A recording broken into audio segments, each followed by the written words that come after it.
ہر قسم کے مجرب اور پرتاثیر وظائف کے لیے اذکار آمین چینل کو سبسکرائب کریں، اور اگر ویڈیو اچھی لگے تو لائک اور شیئر کریں۔ السلام علیکم ورحمۃ اللہ وبرکاتہ۔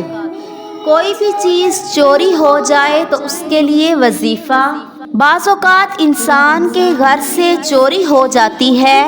انسان کی کوئی چیز، گاڑی، موبائل، سونا چاندی، روپیہ، دیگر چیزیں چوری ہو جاتی ہیں۔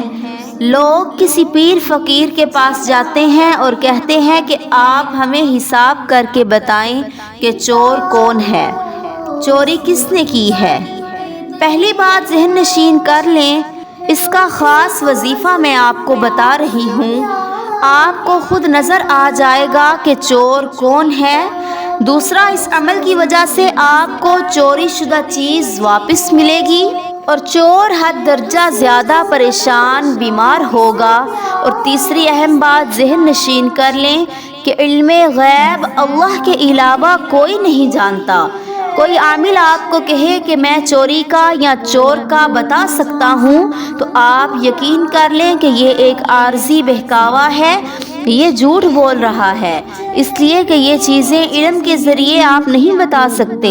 اس کا تعلق علم جنات کے ساتھ نہیں ہے، کیونکہ جنات تو خود بھی علم غیب نہیں جانتے۔ ان کو تو خود نہیں پتا کہ کل کیا ہونا ہے یا کل فلاں کام ہو چکا ہے۔ اس لیے یاد رکھیں، اگر آپ نے گمشدہ چیز یا اس کے چور کے متعلق، یا کوئی گمشدہ انسان ہے اس کے متعلق آپ نے پتہ کرنا ہے، تو قرآن حکیم کی سورۃ الطارق کی آیت اِنَّهُ عَلَىٰ رَجْعِهِ لَقَادِرٌ، یہ آیت کریمہ آپ 111 بار رات کو سونے سے پہلے پڑھ کر دعا کر کے سو جائیں اور 7 دن لگاتار یہ عمل کریں۔